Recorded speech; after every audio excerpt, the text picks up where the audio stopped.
Good morning সবাইকে। আপনারা সবাই জানেন যে জাম অত্যন্ত উপকারী একটা ফল, ঠিক তেমনই জাম আমারও ভীষণ পছন্দের একটা ফল। তো সেভাবে তো সারা বছর জাম পাওয়াই যায় না, এই গরমের সময়টুকুই একটু পাওয়া যায়। তাই আমার হাজব্যান্ডকে বলেছিলাম যে বাজার থেকে একটু জাম কিনে নিয়ে আসতে। সে কিনে নিয়ে এসেছিলো, নিয়ে আসার পরে আমি জামগুলোকে ভালো করে ধুয়ে নিয়ে সেটাকে পরিষ্কার করে নিয়েছিলাম। পরিষ্কার করে প্রথমে বাবুকে খেতে দিয়েছি, যে এটা দেখার জন্য যে এটা ওর কাছে কেমন লাগে। তারপরে দেখুন ওর এক্সপ্রেশন। ठीक है। हाँ भेजा देंगे, कितना दिन में টেস্টি বাবা। তাই?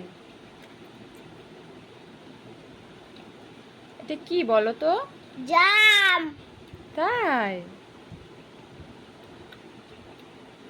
মিষ্টি বাবা, খেতে মিষ্টি? মিষ্টি না টক টক? ভালো ভালো। ভালো টক টক এটা। এটা টক টক না?